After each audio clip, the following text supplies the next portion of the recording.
Now, Derrick, being a doctor, I would expect much better from you. Now, this is assuming that you earned your doctorate degree and you don't have an honorary degree like Busta Rhymes. You should know a claim demands a proof.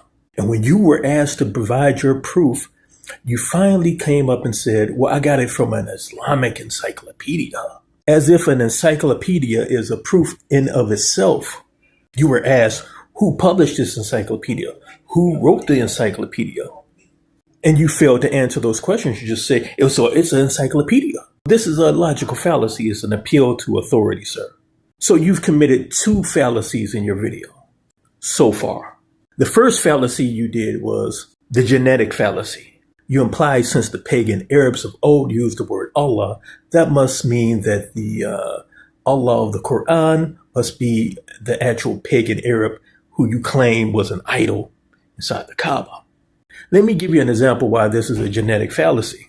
You, speaking English, are using the word God, which derives from the German word Gott, which was used by pagan Europeans for their pagan gods like Odin.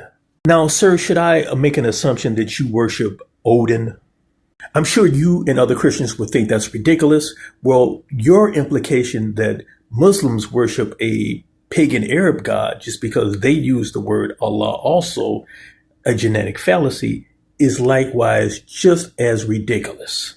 Now, when you add that to what I said in the previous video about the origin of the word Allah, that it was used by all the religions in Arabia, including Christians and Jews, and it's derived from El, Elohim, Eloha, Elah.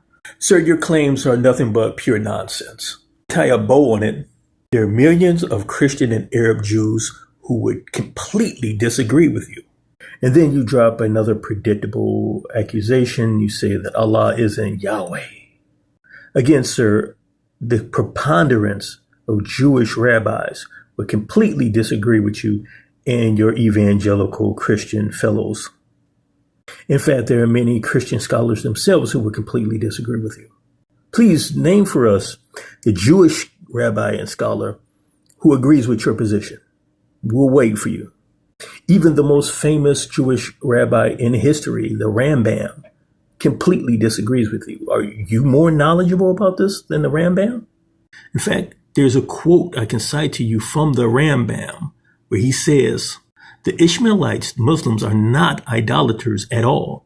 It has already been removed from their mouths and their hearts, and they proclaim the unity of God properly. But did you know a Jew cannot enter a church because it is unclean?